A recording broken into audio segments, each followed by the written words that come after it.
A routine arrest goes horribly wrong, and a man seems to die at the hands of the police. The apparent chokehold caught on tape now reverberating across the country. And as mourners gathered at the victim's funeral tonight, the NYPD struggles to address issues fraught with race and public safety. Here's ABC's Ron Claiborne. This is the dramatic video that has triggered a wave of controversy.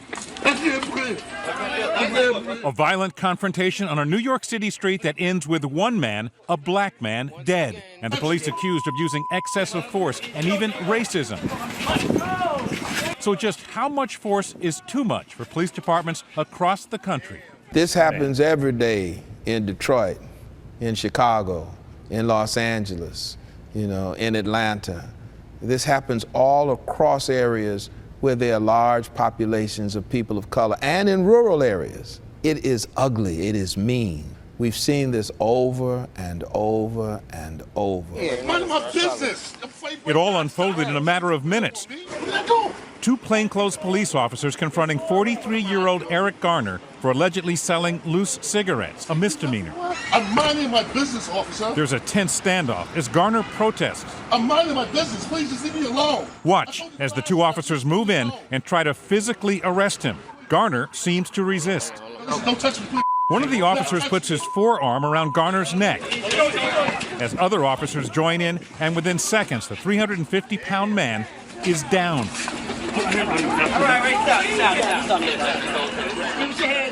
From the ground, Garner cries out.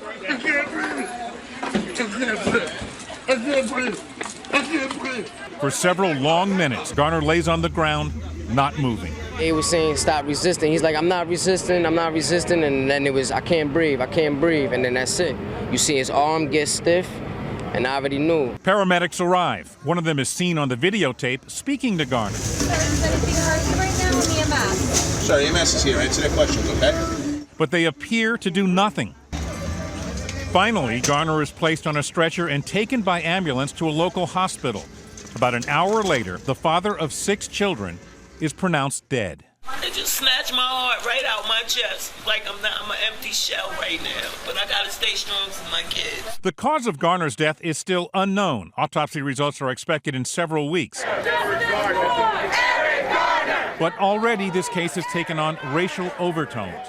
I do not believe that a white person would have been treated that way on Staten Island by the police. And prompted protests alleging police brutality. Something needs to be done about the racist 120 precinct. Nobody should have to die while being arrested. Mr. Gardner's medical condition may have been the cause of it and not the action of the officers. But equally, we have to look at the officers' action. It's not just this case in this city. Police actions are coming under scrutiny all around the country, shining a spotlight on the controversial practice of chokeholds, a technique that most big city police departments now ban. A chokehold can cause death. A chokehold can cause suffocation. It's a dangerous maneuver. This cell phone video captures a confrontation between police and a Virginia woman. Petersburg police say officers are trained to use the least amount of force. The woman was convicted of obstructing justice. And then there's this man in San Francisco, already in handcuffs, who appears to be held in a chokehold by this officer. He's not fighting back. He's gonna kill him. Police maintained it was not a chokehold, but a carotid restraint, which is allowed. Back in New York, this video, also under scrutiny, it shows police appearing to forcibly restrain a man suspected of entering a subway station without paying. Stop resisting. While one officer handcuffs the man, another is seen putting his arm around the suspect's neck. NYPD says the incident is under investigation by the department's Internal Affairs Bureau. 2 officers were sent to the hospital. As for the Garner case, some are asking, was he really subjected to a chokehold? It's defined in the department's patrol guide that this would appear to have been a chokehold.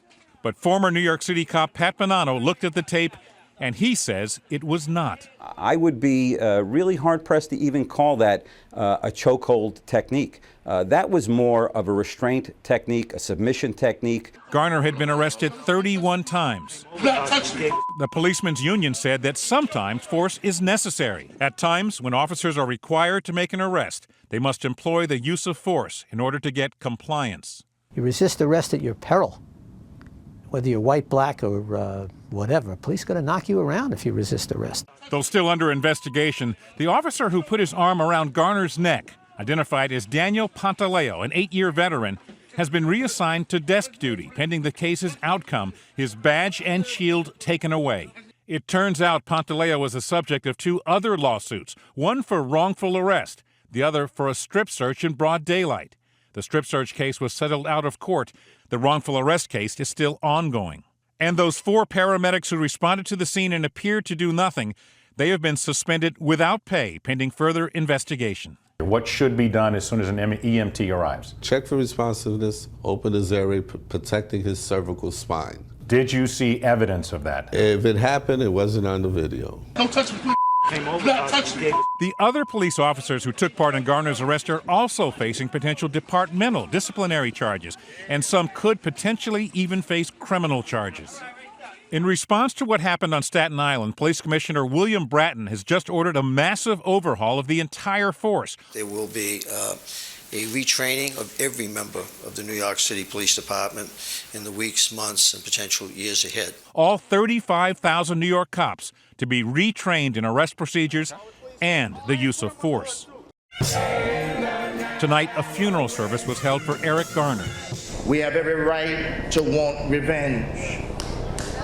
We have every right to be disappointed with the system.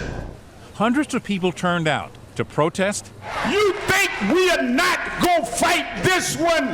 You can get ready for the long haul. We are not going to stop till we get justice. And to mourn, asking how what seemed to be a routine arrest ended up with a man dying. For Nightline, I'm Ron Claiborne in New York.